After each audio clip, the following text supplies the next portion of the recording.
Hey, this is Charles with Rocky Mountain ATV MC. Today I'm going to show you how to install a GPR V4 fat bar steering stabilizer kit on a CR250.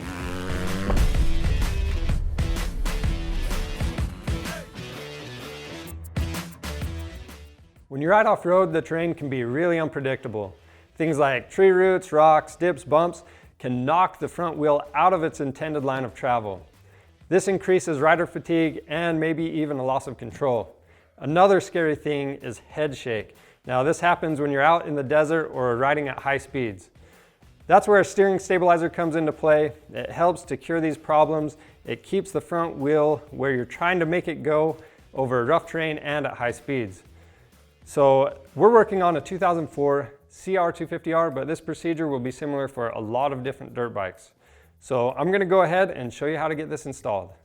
To do this job, we're using some common hand tools, rags, and safety glasses. For parts, we have our GPR V4 fat bar steering stabilizer kit.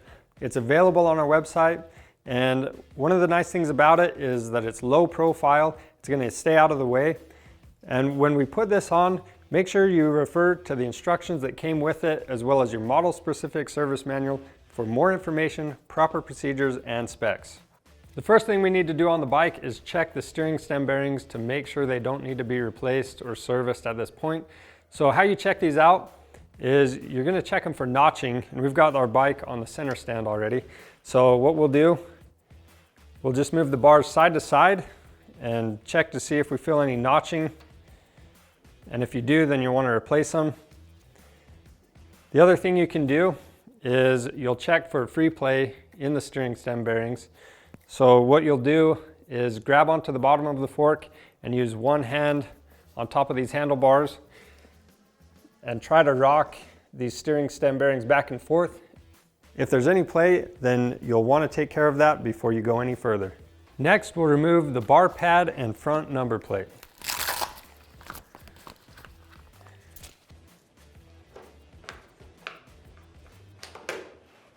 As I mentioned earlier, we're going to need to remove these handlebars and this top portion of the triple clamp. So to do that, we're going to, while everything's still on, we'll loosen up this nut on top of the triple clamp, and then also there's a nut under each bar mount. We'll loosen those up right now.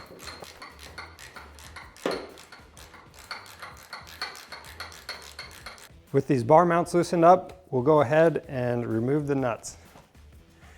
With these bar mounts loosened up, we can now loosen these clamp bolts up, and then we'll remove the handlebars.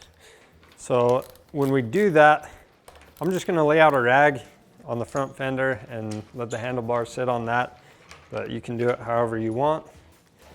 So we already took the nuts off on these mounts, so we can now remove these from that top clamp on the triple clamp.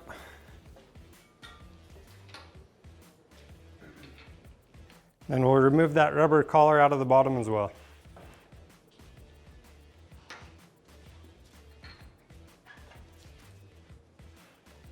So we won't be reusing this clamp at all, except for this top rubber piece. We're going to reuse that in our new setup. After that, what we'll do, we're going to remove this top triple clamp, and on this, so since we're using the V4, we're not going to reuse the steering stem nut or the washer. It comes with a new piece. But if you have one of the other models from GPR, you might have to reuse these. So just check your instructions that came in your kit. Okay, now that we've got that stuff removed, what we'll do, we're going to loosen up these triple clamp bolts on top, and we'll remove this top piece.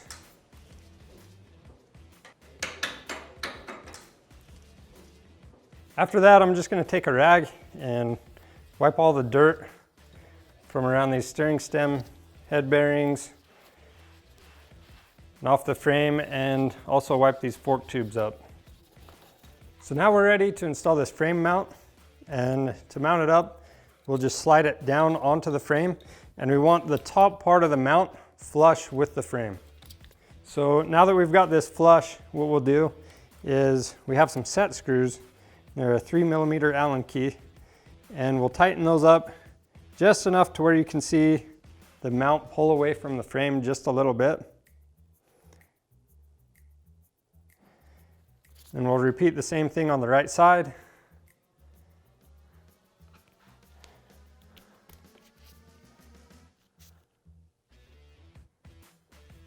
With the set screws tightened down, we'll tighten the front pinch bolt.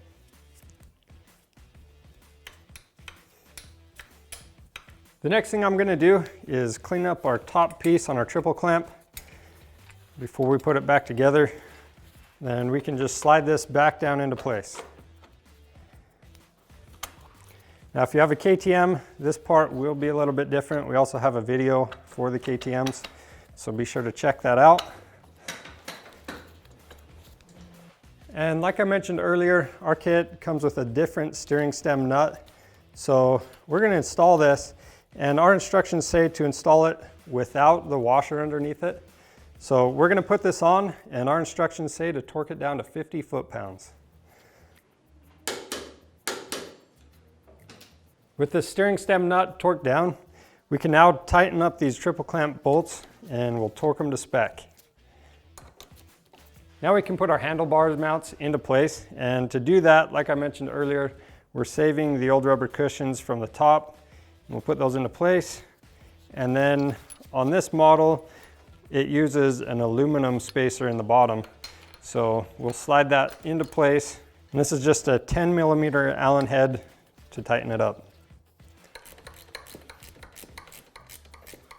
So I needed a little bit more clearance to get my wrench in here. So what I did, I pulled the ECU forward and removed this bolt holding the bracket. So now I can go ahead and tighten this bolt down. If you did move these cable routing brackets out of the way, make sure you put them back on, and we'll slide the CDI back into place.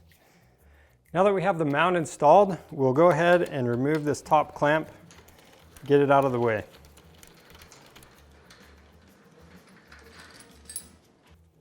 Now we can take the stabilizer, we're going to set it into place, and we have a locating pin right here. We need to make sure the top of the locating pin is flush with this tab coming from the stabilizer. So ours needs to go down just barely. And how you adjust this, this thing just comes right out, and we'll put a little bit of grease on it. But this is a press fit right here, this collar.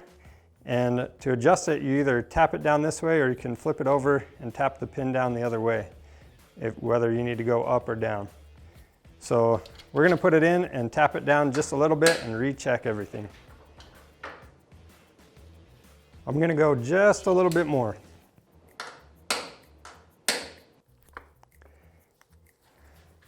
So that's looking pretty dang close right there. So what I'm going to do now, I'm going to take a little bit of grease and put it on here just so it doesn't seize up in there. Then we'll install the 2 bolts on our stabilizer.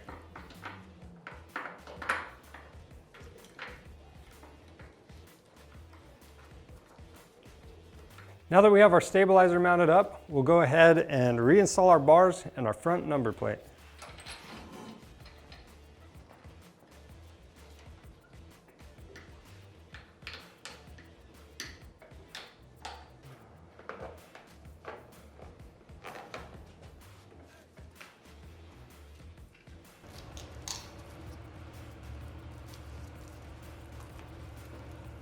So as you can see, our bar pad does fit on, but it kind of covers up these numbers and this arrow that tells us which adjustment we're on.